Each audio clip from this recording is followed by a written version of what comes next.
잘 나가던 건축가가 퇴직 후 1년 만에 병원 신세를 지게 될 줄 그 누구도 몰랐습니다. 사람들은 종종 퇴직을 끝이라고 생각합니다. 수십 년을 일하며 누려왔던 사회적 지위, 이름 석자에 따라붙던 명함, 정해진 출퇴근 시간이 모두 사라지면 마치 무대 위에 조명이 꺼진 듯 허무해지기 쉽습니다. 그러나 문제는 거기서 끝나지 않습니다. 갑작스러운 변화 속에서 몸과 마음이 동시에 무너지는 순간 우리는 삶을 되돌아보게 됩니다. 그리고 그 중심에는 늘 건강이라는 화두가 자리 잡고 있습니다. 어 씨는 35년 경력의 건축가였습니다. 굵직한 프로젝트를 수없이 이끌며 이름값을 했고 퇴직 당시엔 지인들에게 훈훈한 송별회를 받으며 앞으로는 좀 쉬면서 여행도 하고 운동도 해야지라며 웃었습니다. 하지만 정작 퇴직 후에는 한동안 집안에서 나올 일이 없었습니다. 업무가 없는 일상은 낯설고 자칫 허무함은 우울로 변했습니다. 건강검진을 미루고 있던 그는 결국 손떨림과 어지럼증, 만성피로로 병원을 찾았고 경증 파킨슨 초기 진단을 받게 됩니다. 신경계 질환은 조기에 관리하지 않으면 빠르게 악화되는데 무엇보다 우울감과 무기력이 치료를 더디게 만들었습니다. 어 씨는 국민연금 외에도 젊었을 때 시작한 개인연금이 매월 나오고 있었지만 이 연금들은 병을 낫게 해주진 못했습니다. 돈이 있어도 병원 갈 힘이 없고 식사할 의욕이 없으니 아무 소용이 없었죠. 그렇게 퇴직 1년 만에 어 씨는 이전과는 전혀 다른 사람이 되어 있었습니다. 하지만 다행히 딸의 설득으로 시작한 지역복지관 운동 프로그램과 식이요법, 커뮤니티 활동을 통해 서서히 일상을 되찾았고 지금은 자신이 겪은 퇴직 후의 건강 위기를 주변에 알리기 위해 강연도 나가고 있습니다. 그는 말합니다. 퇴직을 준비한다면 연금도 중요하지만 건강 루틴이 그보다 먼저입니다. 이 이야기는 우리 주변에 많습니다. 퇴직 후 연금을 받으며 지내는 사람들이 점점 늘어나고 있지만 건강한 소비와 활동 관계 속에서 사용되지 않는 연금은 그저 숫자일 뿐이라는 점을 우리는 놓치고 있습니다. 퇴직 이후의 삶에서 연금은 도구이지 목적이 아닙니다. 건강한 삶의 수단으로 쓰여야 진정한 의미를 가질 수 있습니다. 또 다른 사례로는 B씨를 들 수 있습니다. 58세에 명예퇴직을 한 공무원이었던 그는 퇴직 후 공무원 연금이 매월 안정적으로 들어오며 경제적 걱정은 크게 없었습니다. 아내와 함께 지방의 소도시로 이주하여 텃밭을 가꾸며 슬로우 라이프를 꿈꾸었습니다. 그러나 6개월쯤 지나자 허리 통증이 심해졌고 가까운 병원에서 허리 디스크와 골다공증 초기 진단을 받습니다. 그는 이전까지 30년 넘게 주로 앉아서 일하던 행정직이었고 운동과는 거리가 먼 삶을 살았습니다. 일하면서도 운동을 좀 해둘거리라는 후회가 들었습니다. 그는 결국 인근 노인복지센터에서 추천받은 수중재활 프로그램에 참여했고 이곳에서 매일 물속에서 걷는 훈련을 하며 통증은 크게 줄어들었습니다. 무엇보다 그곳에서 만난 사람들과의 교류가 다시 삶에 활력을 불어넣었습니다. 건강은 나이와 상관없이 움직이고 연결될 때 생긴다는 것을 깨달은 그는 이후 같은 은퇴자들을 위한 운동 모임을 만들고 연금 중 일부를 건강교육에 투자하기 시작했습니다. 안정적인 공무원 연금 덕분에 큰 부담 없이 건강 회복에 집중할 수 있었지만 그는 말합니다. 경제적 안정보다 중요한 건 퇴직 후 매일을 스스로 설계할 수 있는 건강이더군요. 마지막으로 소개할 사례는 C씨, 52세 퇴직한 여성 간호사입니다. 그녀는 간호사로 일하던 시절 병원 내에서 환자들을 돌보며 항상 건강이 제일이라며 말해왔지만 막상 자신의 건강은 챙기지 못한 채 퇴직을 맞았습니다. 병원 생활로 인해 생긴 수면장애와 만성피로가 있었고 퇴직 후 더 심해졌습니다. 그녀는 퇴직연금 일부와 사적으로 가입해둔 개인연금으로 생활비를 조달하고 있었지만 통장에 찍히는 숫자만큼 만족스럽지 않았습니다. 자신이 일했던 병원에서조차 상담을 받는 것이 꺼려졌고 결국 동네의 작은 정신과에서 우울증 초기 판정을 받았습니다. 치료 초기엔 힘들었지만 동네의 은퇴자 정신건강 프로그램을 통해 미술치료와 산책 모임을 병행하면서 점차 안정을 되찾기 시작했고 이후 같은 간호사 출신들과 함께 은퇴 간호사 건강상담 봉사팀을 조직해 활동 중입니다. C씨는 말합니다. 연금이 있었기에 치료를 미루지 않을 수 있었어요. 그게 제 인생을 살렸죠. 그녀는 지금도 매일 규칙적인 산책과 독서를 하며 정해진 시간에 식사하고 적절한 약을 복용하며 살아갑니다. 숫자만 보며 안심했던 퇴직 초기의 자신을 돌아보며 건강한 일상 루틴이 없다면 아무 연금도 나를 지켜주지 못한다고 덧붙입니다.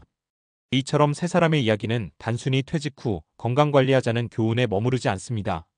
그들은 공통적으로 연금이 있다는 이유만으로 안심했고 일상의 루틴을 놓쳤으며 결국 몸과 마음의 건강이 무너지면서 연금보다 더 중요한 가치를 뒤늦게 깨달았습니다.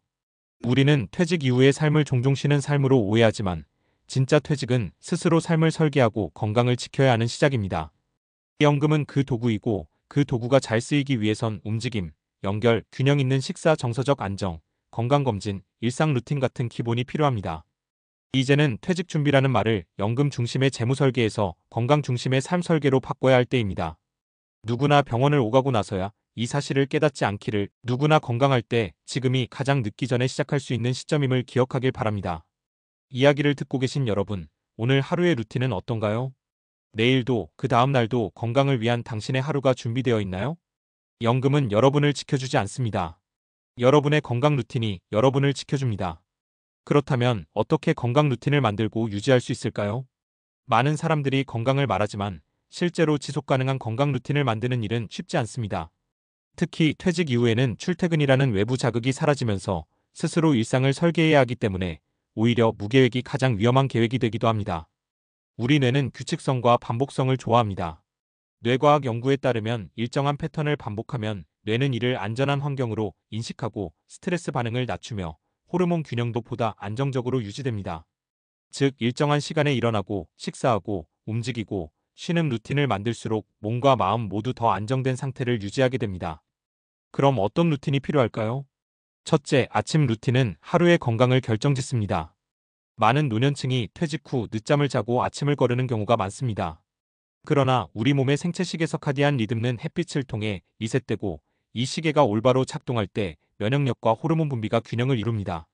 아침에 햇빛을 10분 이상 쬐며 산책을 하거나 스트레칭을 하고 물 한 잔을 마시는 것만으로도 몸은 하루가 시작됐다고 인식하고 활력을 끌어올립니다. 둘째, 식사 루틴입니다. 퇴직 후엔 식사를 대충 때우거나 혼자 먹는 경우가 많습니다.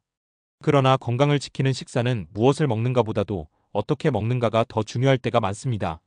특히 노년기에는 근육량이 줄어드는 근감소증 위험이 크기 때문에 단백질 섭취를 꾸준히 하고 규칙적으로 식사하는 것이 필요합니다. 하루 3끼를 꼭 챙기되 아침과 점심엔 단백질과 채소 위주, 저녁엔 가볍게 섭취하는 것이 이상적입니다. 그리고 무엇보다 중요한 건 같은 시간에, 같은 장소에서, 같은 자세로 식사하는 것입니다. 이 습관이 소화기 건강과 체내 리듬을 안정시키는 데 큰 역할을 합니다. 셋째, 운동 루틴입니다. 운동이란 단어를 들으면 많은 분들이 헬스장이나 격한 유산소 운동을 떠올리지만 사실 가장 중요한 건 꾸준히 하는 가벼운 움직임입니다. 우리 몸은 사용하지 않으면 퇴화합니다. 특히 50대 이후에는 1년에 평균 1%씩 근육이 줄어들며 70세 이후엔 2배 속도로 감소합니다. 그래서 강도가 중요한 게 아니라 지속성이 더 중요합니다. 매일 30분씩 걷기, 집에서 하는 맨몸 근력 운동, 스트레칭, 수중 걷기 등 부담 없이 일상 속에 녹일 수 있는 활동들이 가장 효과적입니다. 여기서 중요한 과학적 포인트 하나. 근육은 혈당을 잡는 가장 큰 장기입니다. 단순히 움직이는 것만으로도 혈당과 인슐린 수치가 안정되며 이는 치매 예방, 심혈관 건강, 우울감 완화에까지 연결됩니다. 걷기 운동을 매일 꾸준히 해온 사람은 그렇지 않은 사람보다 우울증 위험이 30% 이상 낮고 뇌세포의 연결 구조도 더 건강하다는 연구 결과도 있습니다. 그리고 마지막으로 절대 빼놓을 수 없는 루틴, 소셜 루틴입니다. 퇴직 후 고립감과 외로움은 건강을 위협하는 보이지 않는 적입니다. 실제로 사회적 관계가 단절된 사람들은 심장질환, 뇌졸중, 치매 위험이 50% 이상 증가하는 것으로 알려져 있습니다. 하루 한 번이라도 누군가와 대화하고 정기적으로 커뮤니티 모임에 참여하고 취미나 봉사활동을 함께 할 수 있는 사람이 있다는 것. 이게 바로 퇴직 후 건강의 핵심입니다. 우리는 사람을 통해 살아갑니다. 연금보다 더 강력한 건강 자산이 바로 관계입니다. 여기까지 정리해 볼게요. 퇴직 이후 삶을 건강하게 살기 위해 우리가 반드시 만들어야 할 루틴은 다음과 같습니다. 아침 햇빛 루틴 생체 시계 리셋 앤드 면역력 상승. 식사 루틴 근감소증 예방 앤드 혈당 안정. 운동 루틴 신체 퇴화를 막고 정신 건강 향상. 소셜 루틴 고립 방지 앤드 뇌 건강 유지. 그리고 이 루틴들을 설계하는 기준은 단 하나입니다. 지속 가능한가? 지키기 어려운 루틴은 결국 작심삼일로 끝납니다. 하지만 오늘부터 할 수 있는 아주 작은 것, 아침에 커튼을 걷고 햇빛을 쬐기, 점심시간에 10분 걷기, 저녁에 친구에게 전화 한 통하기, 이런 습관이 쌓이면 몸도 마음도 삶도 바뀝니다. 이제 중요한 질문 하나만 남습니다. 오늘 여러분은 어떤 루틴을 선택하시겠습니까? 당신의 연금이 진짜 힘을 발휘하는 그날까지 건강이라는 기반을 지금부터 시작하세요.